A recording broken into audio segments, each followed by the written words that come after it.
So this is the second session of our design lab on creative approaches to preventing and responding to gentrification.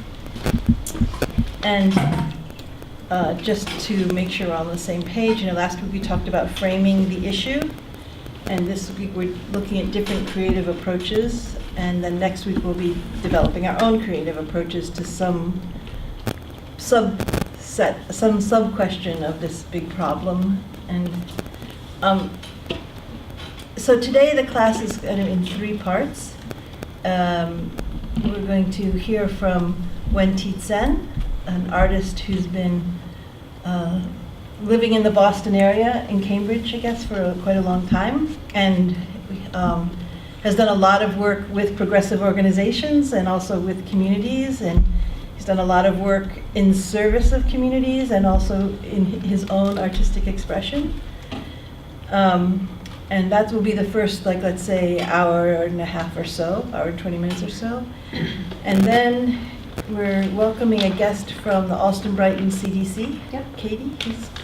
Yeah, so the manager of community building and engagement. So he'll be coming and talking a little bit about the work that he does to engage with communities and make sure that community members are able to have a voice in development projects that are coming in, and that concerns and challenges and collaborative creative solutions are kind of all a part of that process. So we'll hear from him. And final part of the class will be discussing the reading you did of Mindy Fullalov's book, and hopefully we'll have a little time within that to think about, within the course of the session, to think about the framing of the issues that we want to really work on next week, or the framing of the problem as we go along.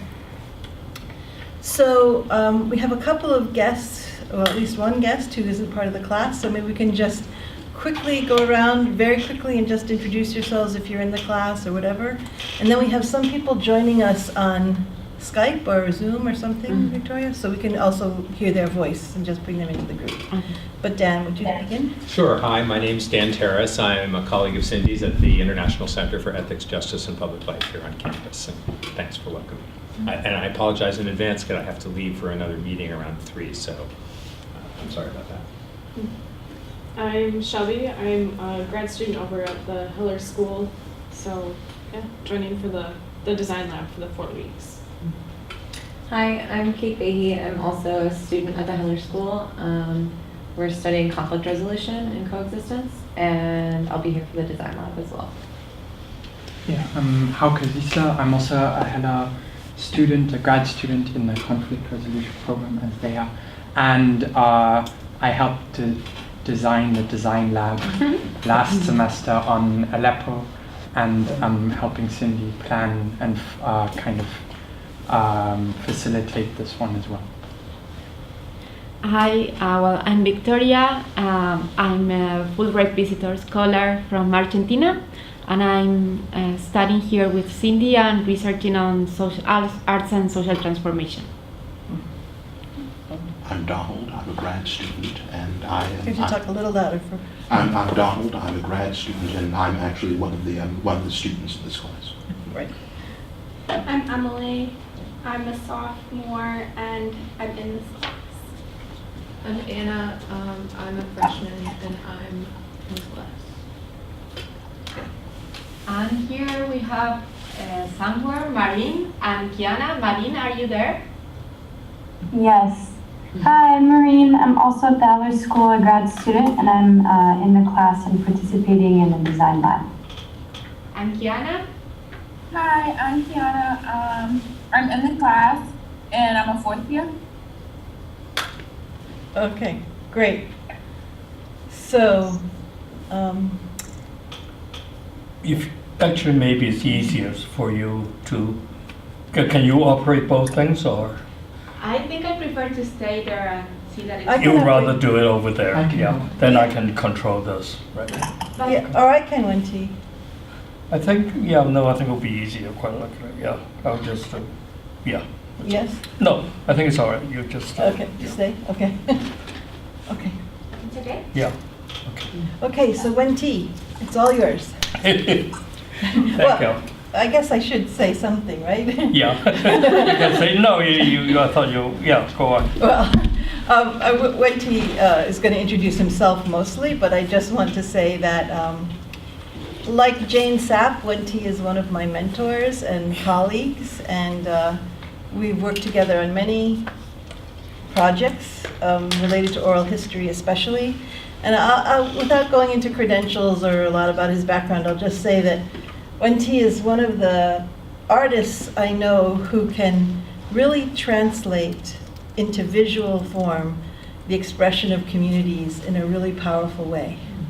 And he has given himself as a listener to many projects that share community stories and make really powerful visual presentations. So I'm sure you'll see that in the work that he's going to share. Thank you, Cindy. Actually, you are my mentor, a mutual mentor. Yeah, I mean, I worked with Cindy many years before, I think before this. So we went back to, I think it's about 30, 40 years here, yeah. I'm from China. I was born in China. The reason I put this picture on there is that was the first moment that I got involved with Boston Chinatown. And I was 50 years old by that point. So there's a lot of history beyond that. So I was born in China, but I grew up mostly in Europe, in Paris, and then I went to school in London. And I came to the United States only when I was 21, 22. So between 21 and 22, and when I was 50, I did a lot of things around. I was a painter. I graduated from the Boston Museum School as a painter, and I got involved with political issues around Vietnam War, and which stopped me from making art for like 2 or 3 years at least, and then I got back into making art again by painting about the war and making posters with political organizations and things like that. So by the time I was there was a kind of already associated with many different political organizations and rather into many social issues. And the reason I wasn't involved with Chinatown is I was a Chinese from China, and Chinatown in America is very much its own culture. And I'll explain a little bit of it, the reason why for that. Before we go into that, I have a pile of pictures in there. So some of it I'll go through rather quickly, or as slowly as you like. I hope not to take too long a time to go through them all. But what it does involve with is that to explain how the Chinese immigration came about in America, which I am making the assumption that most of you would not know too much about it, at least, but it parallels a lot of different immigrations. But because of the Chinese and Asian quality, there's a slight difference. Can you move the camera around to? This mural was done in Chinatown in a red brick building, 4 stories high. On the side, there was a parking lot in front of it, and the way I was approached by the people was because they heard that I was working with some political organizations, and they wanted to do a mural in Chinatown to protest at that point it wasn't gentrification, but it was demolition of buildings into building developments. Actually, it was like the Tufts University was a huge medical school that was being built, and the garage was being assigned to demolish this build, the whole block, to build a garage there. The land was owned by Boston Redevelopment Authority, It's BRA. I'll keep mentioning that. So there was a big fight.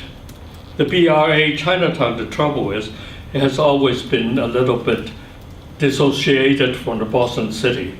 They were very happy to be just a thing in itself. Don't bother us, we won't bother you kind of attitude from the city as well as from the political leaders in Chinatown.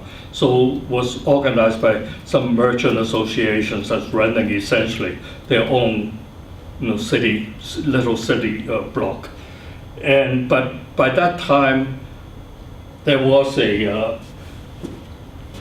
lot of development in terms of, it was in the between 60s and the 1980s, the whole country, I think you might have heard maybe in that book and things, there's the idea is that urban development is the way to go, so that all the lesser neighborhoods are being targeted for demolition. And so Chinatown they think that the only way to adjust for the so-called urban blight is that to demolish it and put in institutional buildings, which is what was happening at the time. Now I want to go back to the previous situation. This is a map of Boston. I don't know how familiar you are with Boston. The geographic, that's the Charles River. And that's the Boston Common, and the Beacon Hill is over here. So most of the wealthy, the core Bostonians are living from way back as living in the Beacon Hill area. It used to be just like a peninsula that comes from this part, and this part was all part of the Bay Area. That's why it's called Back Bay. And it was only in the mid-19th century that this being filled up. That's why filled up with landfill. And this part is called South Cove, which is south, and the poorer neighborhood is all through here into all the way down on this side.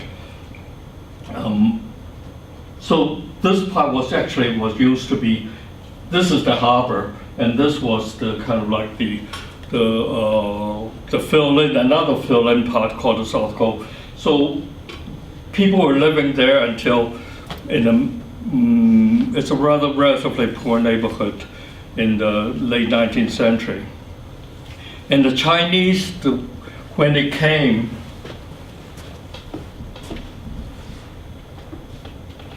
so this is a map that's clearer.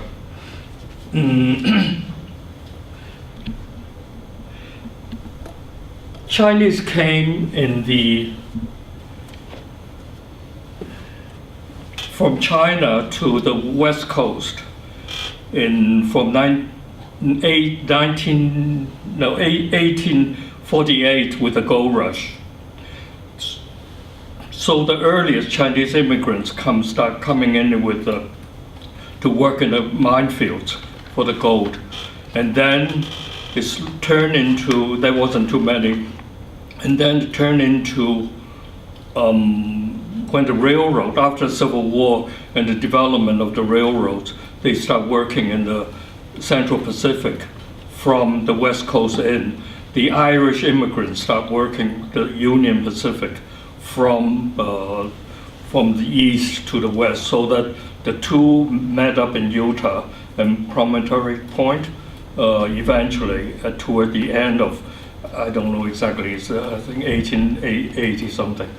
So the Chinese were laborers. They were put into like digging tunnels and using dynamite and things. Many people were killed. With the condition was pretty bad, and they worked for a very minimal wage. But China's situation to be admitted in China at that time to the late 19th century was very poor for the farmers and things like that. So it was looking for something. First was looking for gold, which didn't benefit the Chinese very much. but then was building the railroad, and which again did not benefit the Chinese except that they did have a job, but benefit people like Stanford and things like that, become huge boom for the well-off. But after the railroads were built, then the Irish start moving to the West Coast. There was a big discrimination against the Chinese, and they say, what are they doing here? So around 1885, I don't know the exact dates, but there was developed this Chinese Exclusion Act, which essentially say no more Chinese is allowed in the United States, which is a totally racist.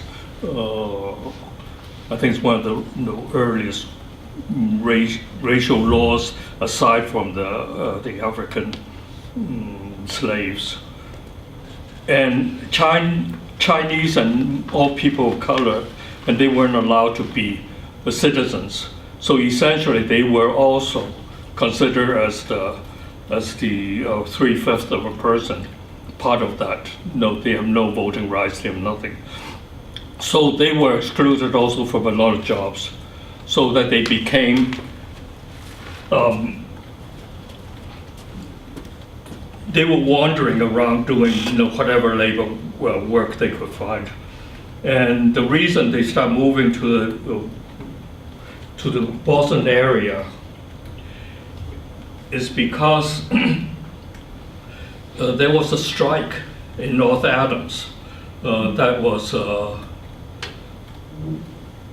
I think they were Italian strikers. The Italians were labor very, very active. So they were striking against better wages, and the owners started importing Chinese from the West Coast, transported them here to replace the strike workers. And within a short period, the strike was settled, and Chinese were chased out of the factories, and they moved on to Boston and start working in construction. And that's when the beginning of that period, and the place that they could find was around the South Cove area that was rather depressed. And it was at the same time was toward around just before 1900. And that was the same time that was the subway streetcar system was developed in Boston. So a lot of the places within the Boston, the crowded areas, people start moving to the suburban areas like Brookline and Newton and things like that. So I'm focusing in a little bit further into the area. And this one shows where the first settlement of the Chinese is in Chinatown. This map is overlaid on top of the old map. So these are the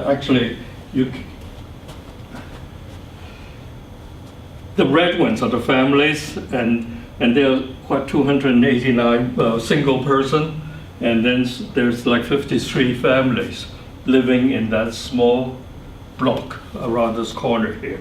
And those are the leftover. This is in 1900. Those were left over from the construction workers, and that's the first establishment of Chinatown.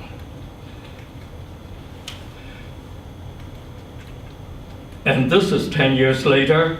There was a railroad, streetcar road that came through, and the family hasn't gone much bigger.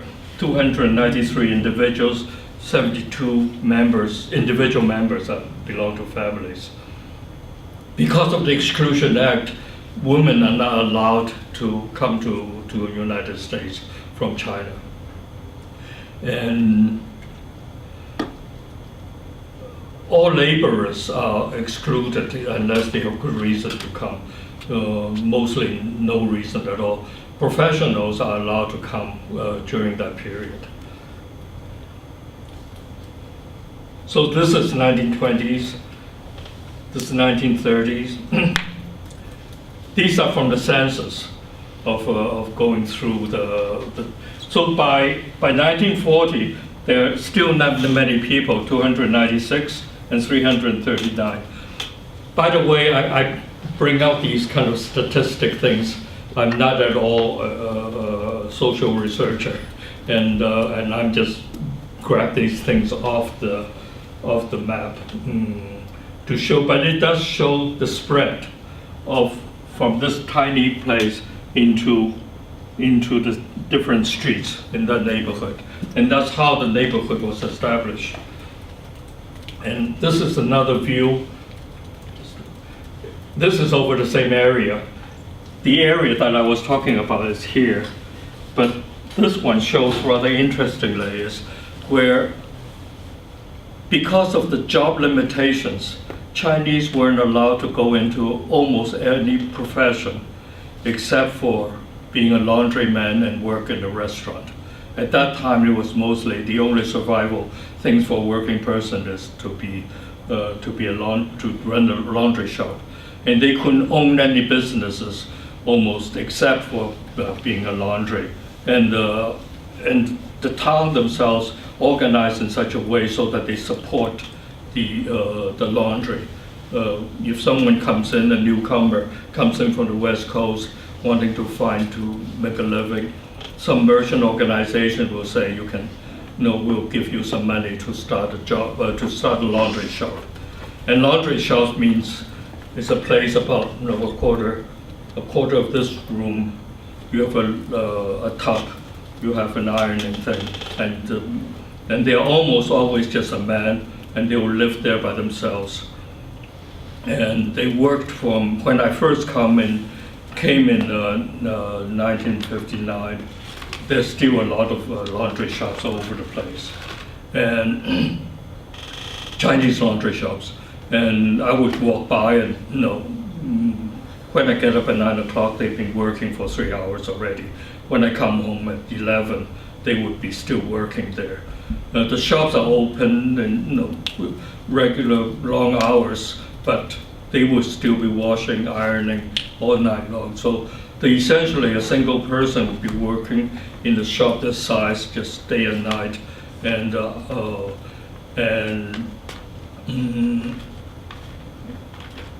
their life is just essentially that what it is, just ironing, washing tubs, cleaning. And they never learned to speak English, so that actually there's a lot of stories of how they identify each person. The person with the long nose, the person with the twisted lips or whatever, and it will be written on the package in Chinese. The person will come in and they will identify, oh, that's your shirt.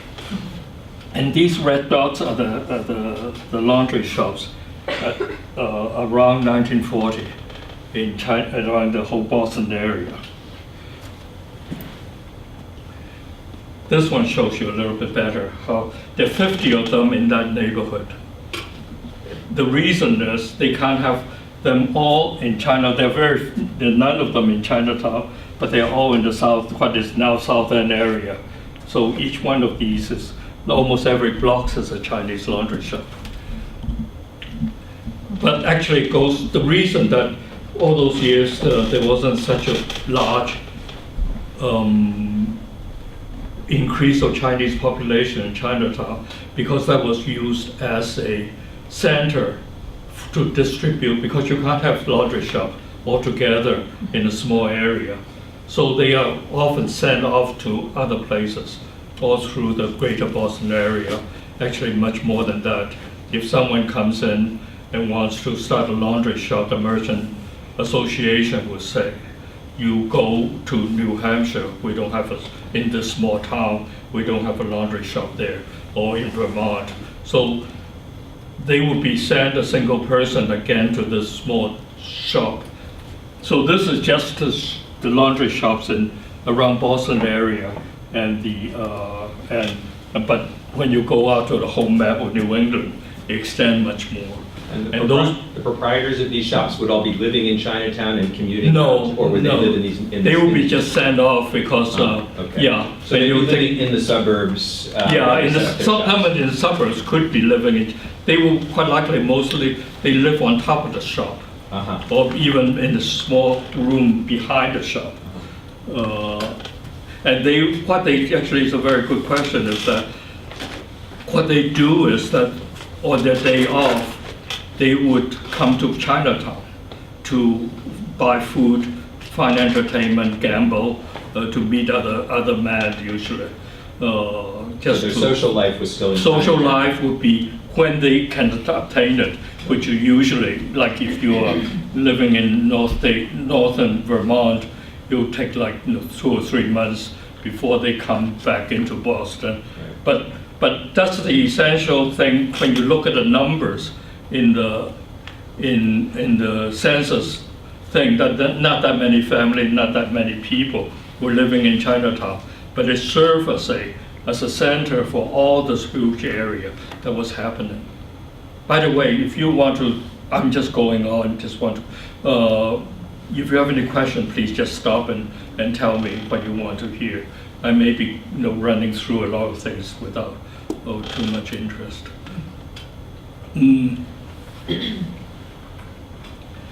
So this is now is defined as the Chinatown, the blue line is defined as the Chinatown border. Again, it's a superimposition of one map on top of the regular map. But when it was, you can see that the border is like this, and when they started building highways, the development is obviously they take a lot of the areas in Chinatown, as this would be happening in the 60s kind of thing, with the urban renewal.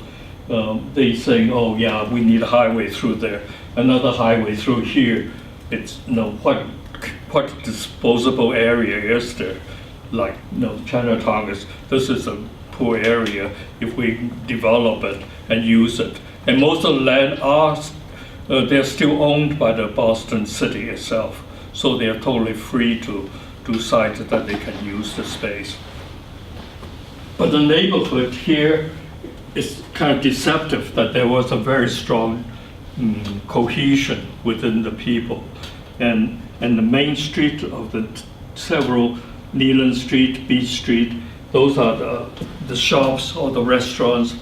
The restaurants serve two purposes. One is for the tourists to come to make the money, and then the other purpose is for their own people. So usually, quite often you see, when I first came in the 1960s, there are two different kind of restaurants.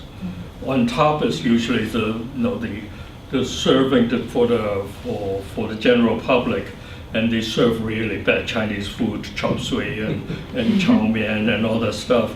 And usually under the lower rent places with just more tables and things like that, that's where you go in and have somewhat decent Chinese food. But because of the separation until 1960, hardly any new Chinese culture has imported from China into America. So Chinese American has developed very much a kind of internalized culture within itself. They work in the restaurant, they work in the laundries, and they know when you work in the restaurant, you have what they call the white ghost, which is very common. It's a derogative term that the people would use for any foreigner that is not Chinese come in, and they would because they don't know English, they don't know the manners, they usually have a very conflicting attitude. That's why the whole attitude of Chinese being kind of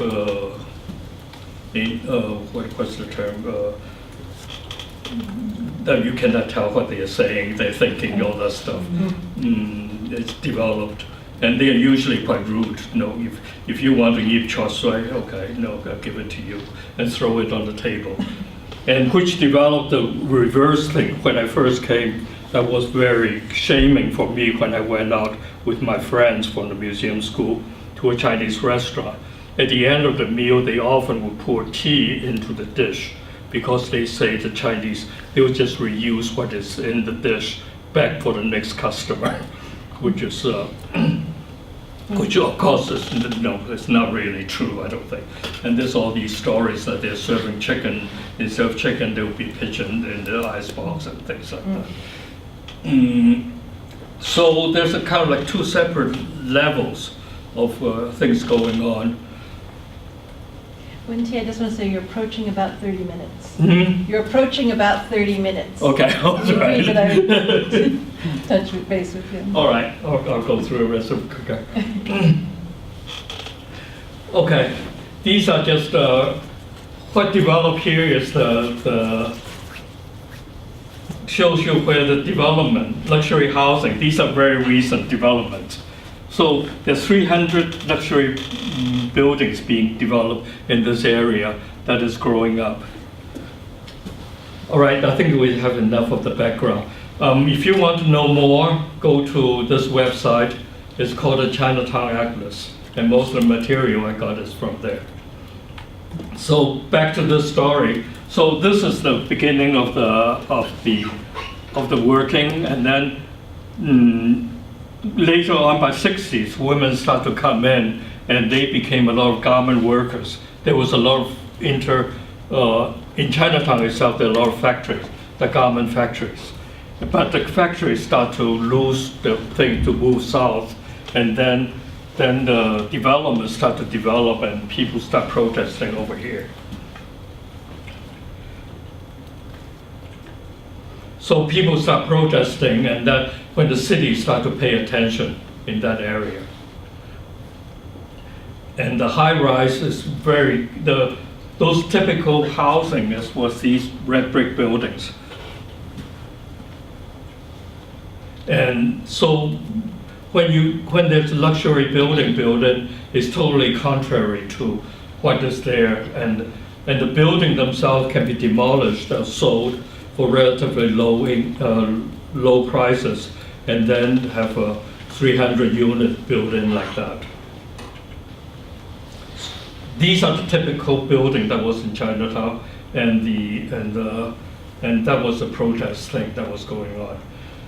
The ironic thing is, where that mural was it was done as a protest to fight against the city, and the city did give the whole lot to the Chinatown to develop, and it was given to the Civic Center, and they gave it to one of the Chinese developers, and they built these two high-rise. They demolished that mural as well as the three red brick building, and they built these two so-called mixed-income buildings.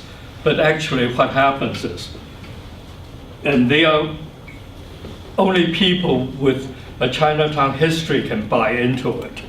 So essentially, they divided into these two buildings with two entrances, one on each side. One is the moderate income housing on one side, and the other is just a totally luxury housing on the other side.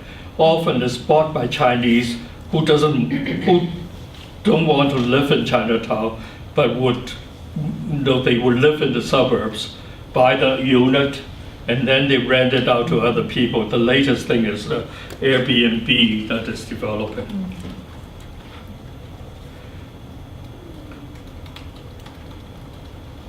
So that's my first project recently in the last 2 years, is to make markers to show that Chinatown is a place to be saved.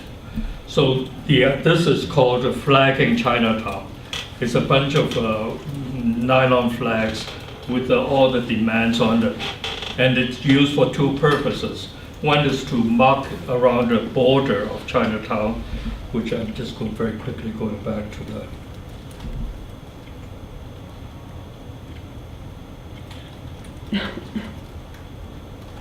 So essentially, the spot over there was here, and then we targeted places here and places. This is working with an organization called Chinese Progressive Association.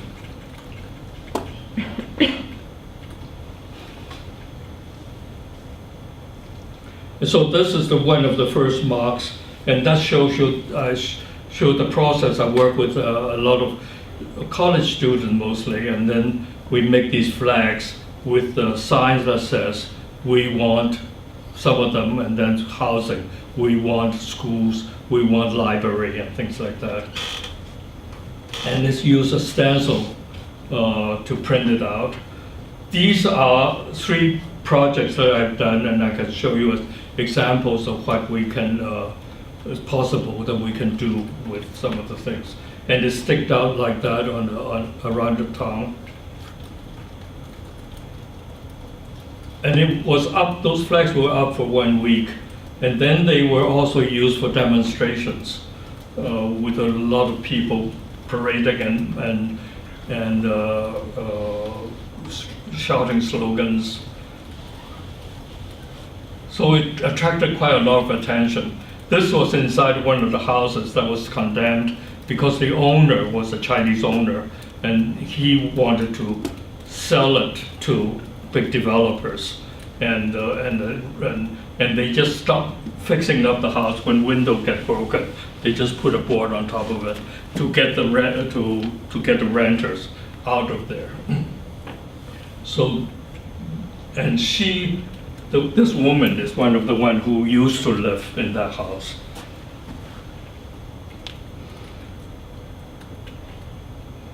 Wenty, what would you say is the impact or effectiveness of this particular action?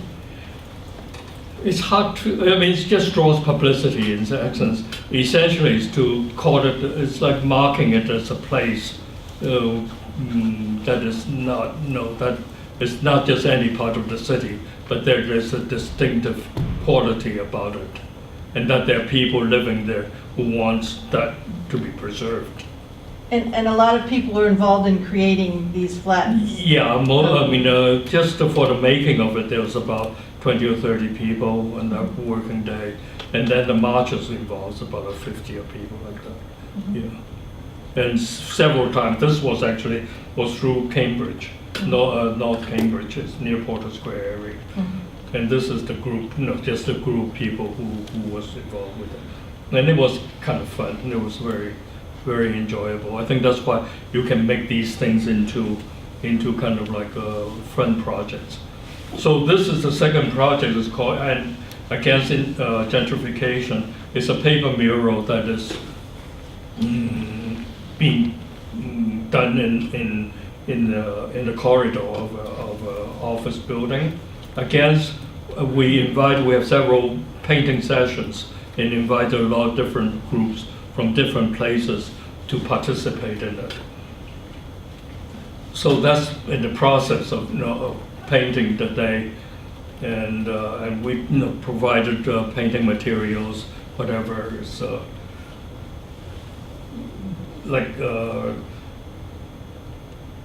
it's just to draw on the ideas that there is this gentrification happening.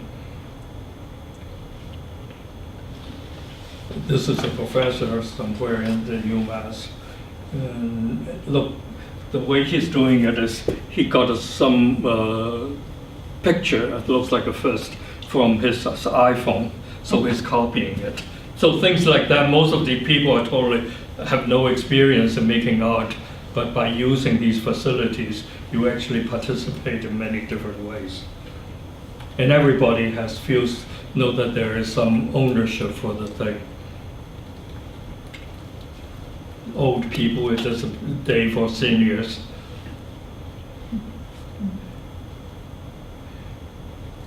They write their work, how important the community it is to them. We shall not be moved. So it's in different languages. That's the finished product. So there's a big difference between when it first. So this is when it's prepared, pre-prepared state.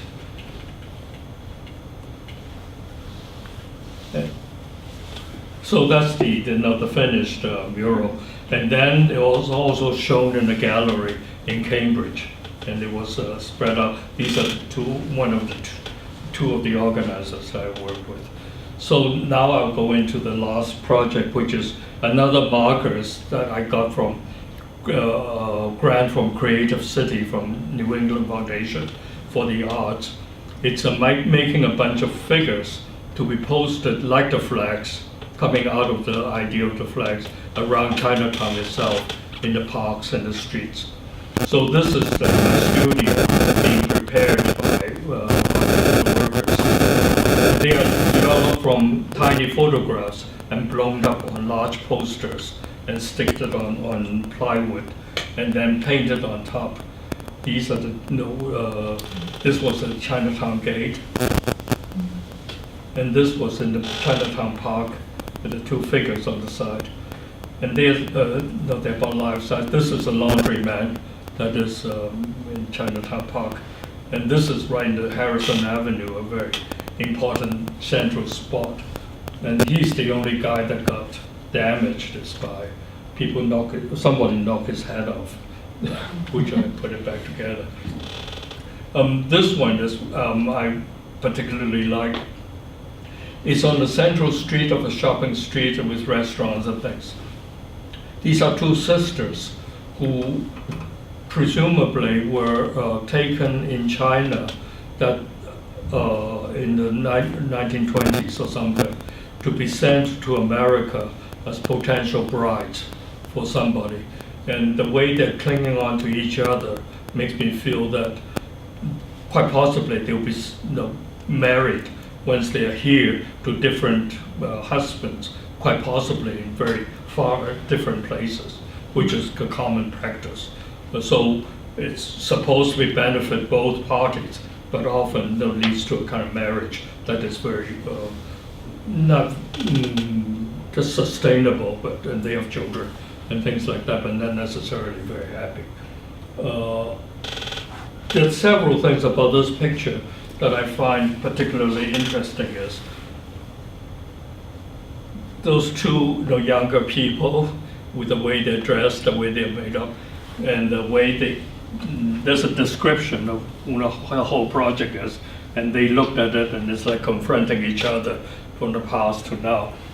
And then there's a setup. There's a restaurant here that has has a lot of wonderful roast ducks and roast chicken and things like that. Mm-hmm. And it has a lot of, the setup is actually very well developed. And Chinatown in many ways since the 1960s has been booming with these new restaurants and things are always changing. So it's not a loss of neighborhood in many ways, because there are many more people coming in and being sustained, and the food is about 10 times better than when I first arrived. And the other thing I think that will be helpful in sustaining a neighborhood is these sidewalk stalls. And they sell anything. Some is vegetables, some is, and these are just gigas and things for tourists, for local people. And I talked with a person because I was there putting these things up. I talked with a woman who was, she comes from China, didn't speak English, but was making a living out of that stall. This is just a very quick views of how we were putting it together in the park. That's in front of that restaurant. That's the last shot with and it was by doing these things actually the connection with for me with these are mostly, these two are high school students. She's a college graduate and he is from Vietnam. His family is from Vietnam, but he is a professional accountant for organization. So by doing these things, people usually have separate lives, and they would often come and join in, and then by working together, you often develop these really kind of wonderful relationships, understanding each other, and all that stuff. So, and this was in front in the called Liberty Tree Plaza, which is actually, if you know Boston, at night it's a dirty. There's a lot of, in front there are a couple of YMCA and things like that that took care of people. So it's a big hangout for a lot of drug addicts and things like that. The two people, I was being a little bit intrusive, by putting them right in the middle of their home, I mean the homeless people's home, and that's another time that was she did get some graffiti on her face that's rather obscene, so I had to move her back a little bit. But that was when you consider doing public art activities like that, it's you have to pay attention. People do have their spaces that you cannot intrude on. And so there's a compromise.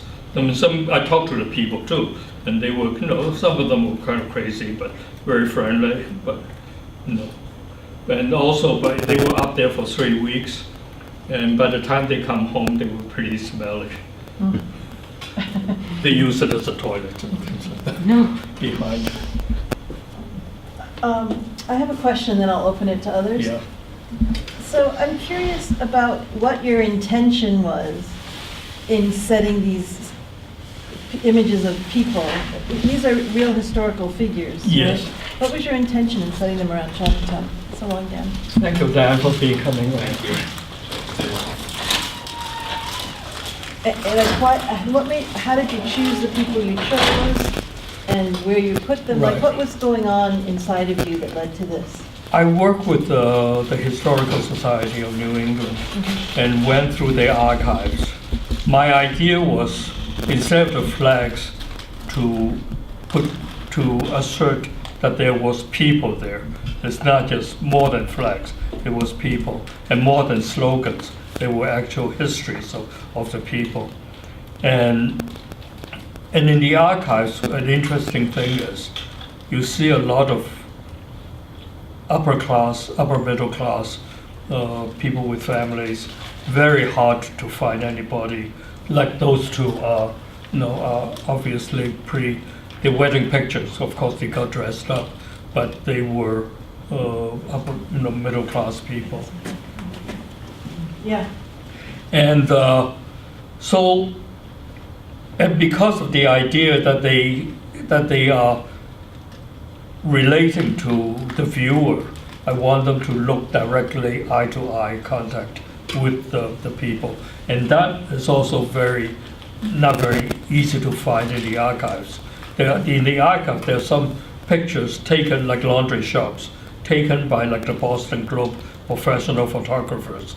They have a tendency to take picturesque pictures or to show a working condition that's kind of bad. So there's a kind of comment on it that takes away the subjectivity of the person, which was very important for me to see that they are not, or if someone is just turned head over, or a cute baby, climbing out of a big laundry bin kind of thing.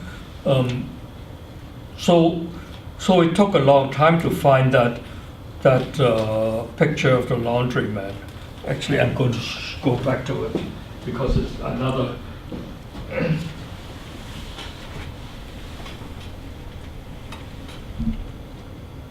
This guy here, he looks like a picture of he got dressed up. Obviously, it's not his everyday weekly working clothes. So quite likely it's dressed up Sunday best or something. And it's slightly ill-fitting, and he didn't have a tie, and this actually it looks like tweed, but actually it was blown up from a half tone from a book about this size to a life size. So all the half tone dots became looking. I painted it on top of it with a varnish. So this essentially painted. You couldn't see any of his face at all in the shade. So I put in his eyes to look directly at you. And his hat looks like he picked up somewhere in left over from a Harvard professor or something like that.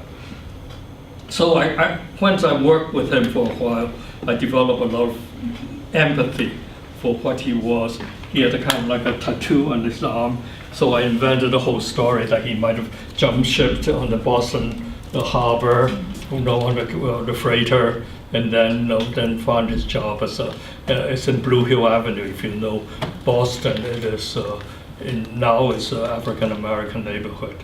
But at that time in the 30s, it was kind of mixed. So it's and so I develop a lot of these kind of empathies for people, for everyone. There are 12 figures. That's over. The idea is that I want to show that empathy toward the viewer at the same time. That's the important. It's not just my feeling for them, but it's how to express that in terms of relationship with the, with the people. Then they say, that's a real person who I'm looking at. So I'm going to ask one more follow-up. And what is your thinking about that, or the relationship of these figures and your empathy for them, and you're inviting others to see them in that way? How does that relate to this pattern of gentrification?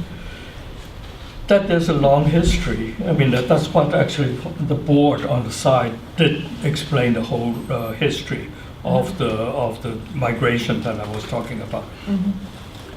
That it seemed as though it looked like a tourist spot now, but actually served as not a tourist spot, but as a coming home of the real people, although they may not be from this particular spot, and that they lived in, in a lonely shop in Vermont kind of thing. That the Chinatown as a center still has to serve that purpose of both partly making tourist money for the community, but more than that is to serve as a service provider for the larger community. It's not just a neighborhood, but it's a community that's just beyond much. It's almost like a virtual, community that is on the map, but not on the city atlas kind of thing. Yeah, and you go on. Sorry. I'm just curious. So when you were talking about the urban renewal and the Route 90 and 93 splitting up Chinatown, after the big dig when that went underground, did that open up any opportunities for creative, ways to reclaim that? Well, it opened up the opportunity in terms of the greenway was put in, which there was. This was right in the park of the greenway. Which wasn't there on the open space. So in that, by that time, it was a much more progressive attitude toward urban renewal. That it was elevated before that, right? Before that, there was already a kind of an underpass along Chinatown, which separated several parts of the Chinatown by demolishing part of the half of the street. Neighborhood becomes in the 60s. But once the big digs comes in and eventual development of the park, it did help very much. But I do object to that. Does that show that? No, not in this picture. But there was a gateway that was done by a European American landscape architect that imitates, not imitates, but draws on the idea of a Chinese gate or Oriental gate is more, but it was done in a kind of very lopsided way. I think there's actually a couple shots before that. Yeah. And obviously it combines both the Japanese story and all that stuff, which in the Asian idea is the balance between the this and that. I'm not saying that we should recreate that kind of feeling, but being lopsided, which it's a distortion of the Asian ideal of proportional balance. I think a more creative architect could create a balance that will recreate that feeling of balance rather than disbalance, which is the problem I see of the American society now. There's no balance. The continuation of many decades of the Western idea is the loss of balance that people were trying to recapture, and what I've been promoting to a lot of Asian Americans is that we actually have a huge philosophical attitude that we can introduce into American philosophy that will balance off that Western, purely Western idea of disbalance. And if I can just follow up, so as an activist in the area for quite a while, did you feel that when the Big Dig process was coming about, that it was considering the Chinese narrative and the prior connection to that space? It was. They did go through a lot of. Well, they're going through in the you know, what would be in the 90s, I guess. They did did a lot of community workshops with a lot of intelligent professional people from the Asian American community discussing it. Professors from MIT, to put input into that. In fact, I had an argument with one who suggested that we should have some influence from Asian influence, and I say it's so totally off balance. He said, no, that's the best we could do. But then it becomes an internal debate rather than. But I think I think people are much more aware of the concern of the community. In fact, as I said, I think Chinatown could provide a rather good example of how to preserve a neighborhood, like the shops and things like that with interuse, the mixed use of the street, and has some of the high-rise buildings.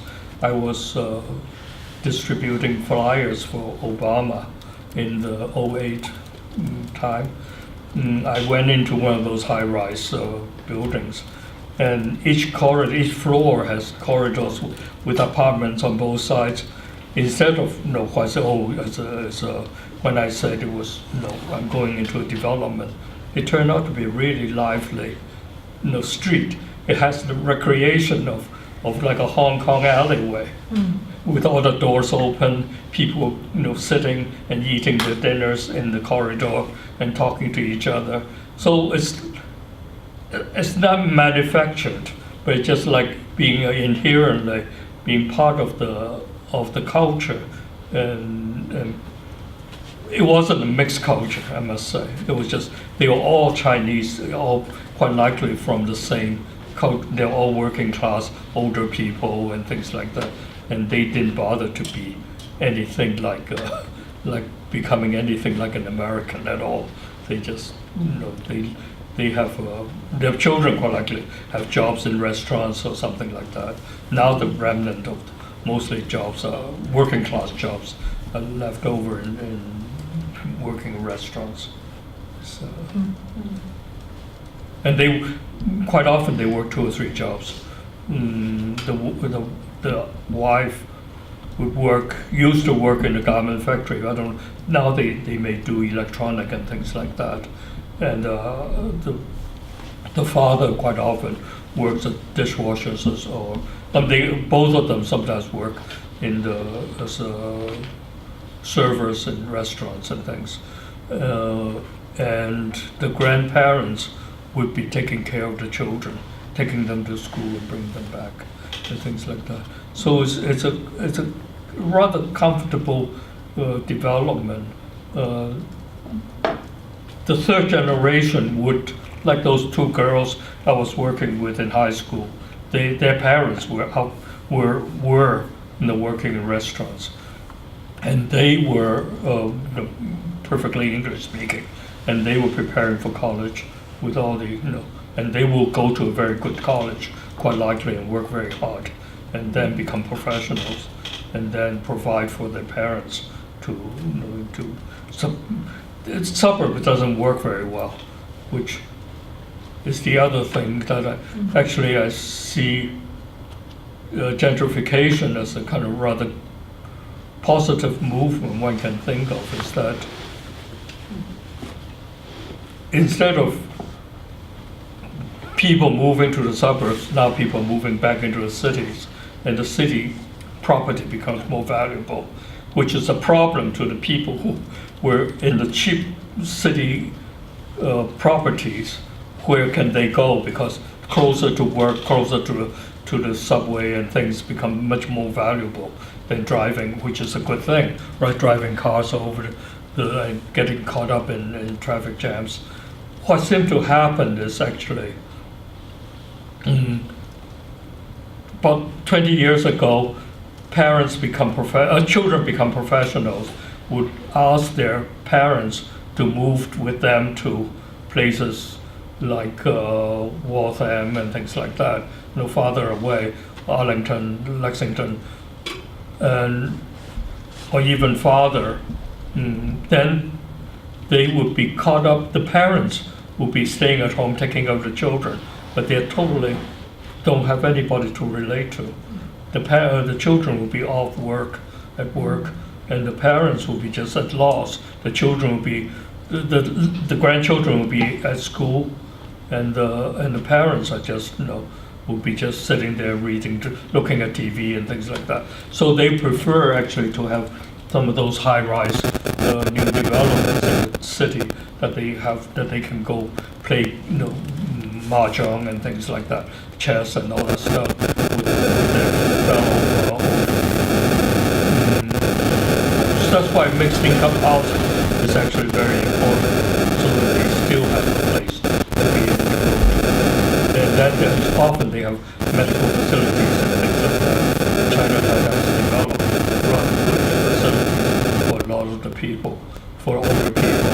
And like the YMCA, when I first came with this Calgary,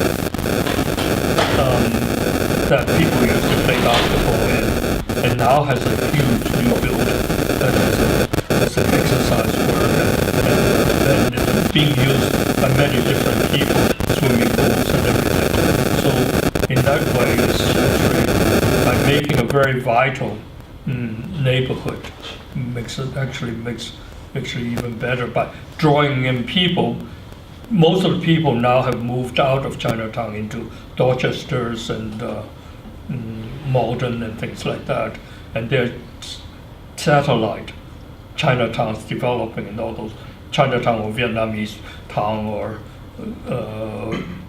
Laotian town or whatever. It's being developed in all those places, and they're all mixed up together. When they will be, and then they will still come to Chinatown to for parties, for big banquets and things like that. So it's actually it's a spatial relationship. So what I was trying to do is to, again, planting flags that, please don't disturb too much this neighborhood. There's always the threat of making more high-rise buildings. And the threat of that it doesn't go through the city anymore because it's economic.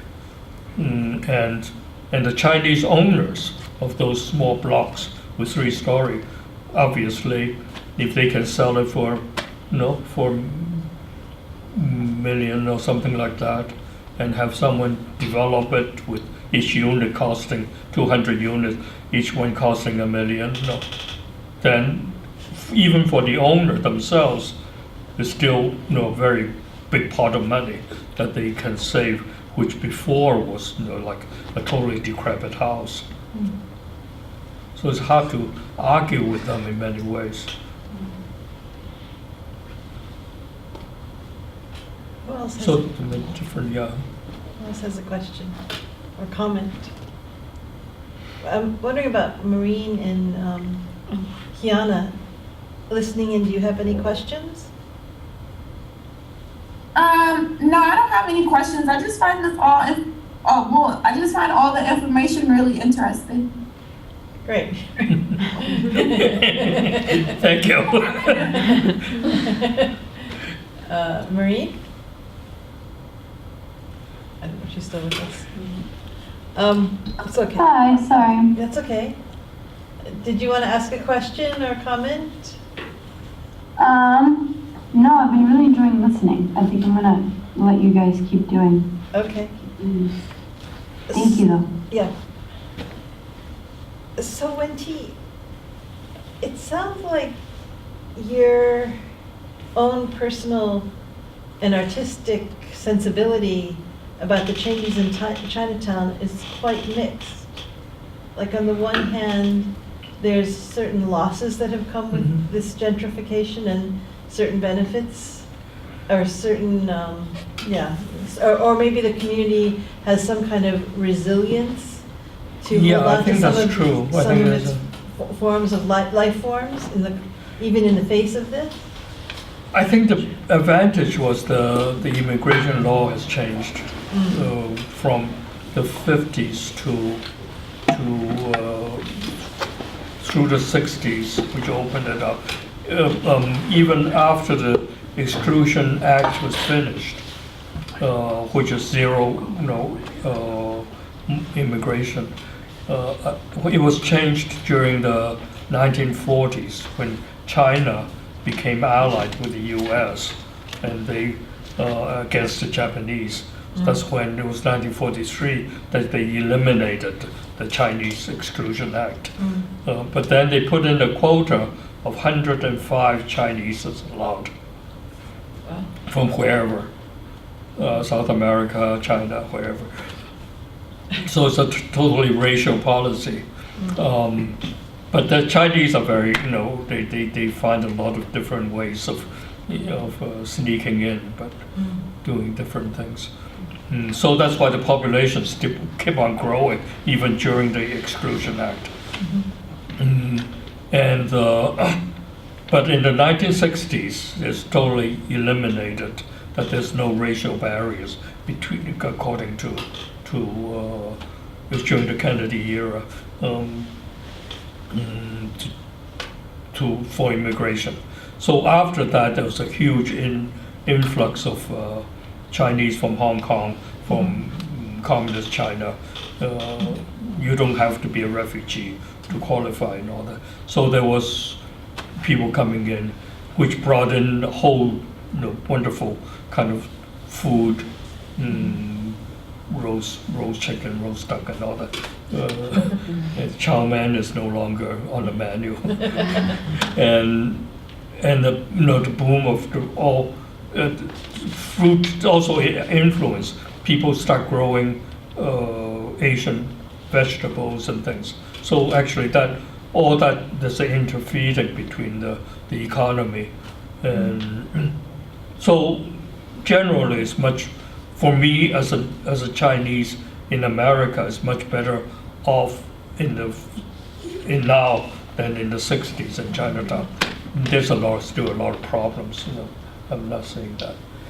It seems like the community in Chinatown has been pretty engaged. Just from hearing some of your stories and some of the pictures, seems like it's a pretty engaged neighborhood. Yeah. I'm wondering, I guess, if that's the case, and if it is, if you have any ideas why people might be so engaged there. I think that in that engagement, I think it has a lot to do with the Asian American movement from the suburban kids going to college. The suburban kids will be all over the country, will be usually one or two in their local schools when they were in high school. And when they go to college, they start meeting other people in the same position. Then they become a sort of Asian American club and things like that. And then they start working often while they're interning in social organizations like Boston or San Francisco, New York, and things like that that will work through into the neighborhood into this community at the same time. So, and often the college professors will be helping them, like Asian American Studies would help them to make the links with the social organizations. So those are I think the propelling, from what I meet up with, the propelling of the social consciousness. I mean, like when I first did the mural, that was in '86, so that was 30 years ago exactly. Between that and now, I think I've met about 6 different generations of college people graduating and getting activists. So then the trouble is, often the activists meet other activists and get married, have babies. And sometimes the babies become activists now too, after 30 years. But quite often they drop out for about like 20 years. A new wave of new graduates will replace them. But for an outsider like me, it's so much more interesting to see all these young people that I can work with constantly. To have come along and then with a lot of energy, but often. The organizers are still some of the older people who have been there for been working for like 20, 25 years quite often. Like the organizers for the original mural are still active, just retired from one of the organizations. I mean, at that point, wasn't there an active labor movement with the garment workers and? There was a big problem. One organization, the working class people also were becoming much more conscious because of actually working with some of the students. They educate them to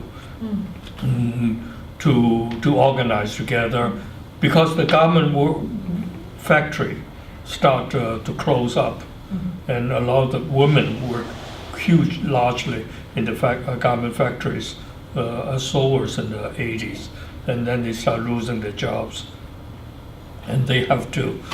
So the younger people would help them organize demonstrations and things like that, and ask for back pay and all that, and compensation with the city, to work and retraining and things like that.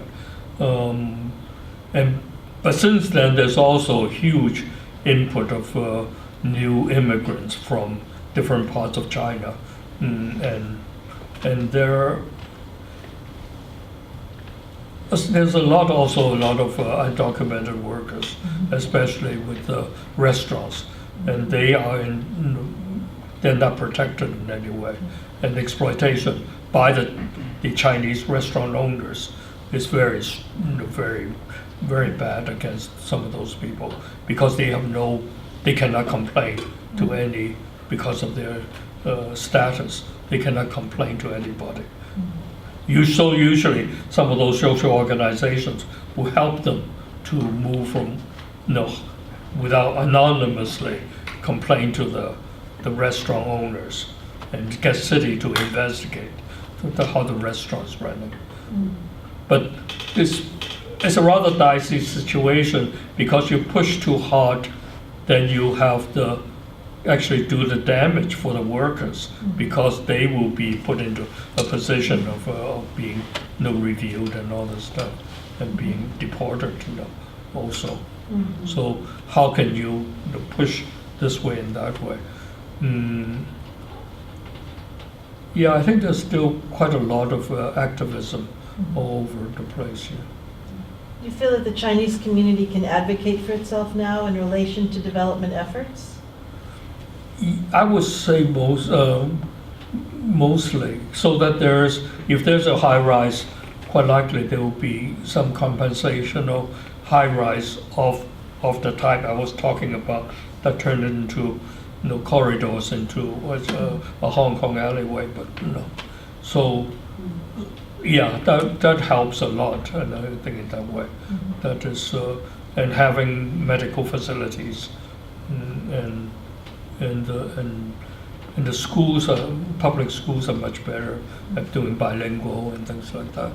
So to the preservation of it's all because of the activists, people from 70s, 80s on, I think mostly. Whereas before, the old folks who owned, the neighborhood, they try very hard to keep on owning it. It's a little bit like the mafia kind of thing. Different merchant organizations, they provide help as well as demand certain kind of return. Now they no longer have that kind of power anymore. It's much more dispersed. They're still there, but they don't act like they own the place anymore. They help each other, and yeah.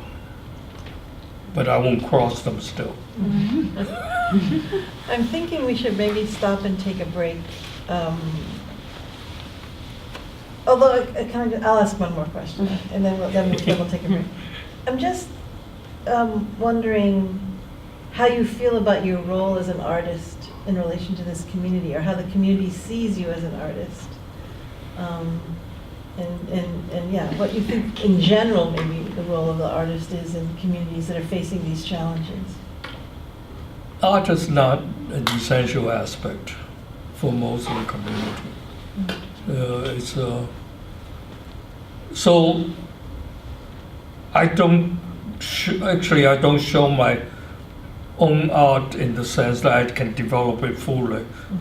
I do have opportunity to do that, but it would have no meaning to show it to most of the people. Will not be there's no communication in that sense.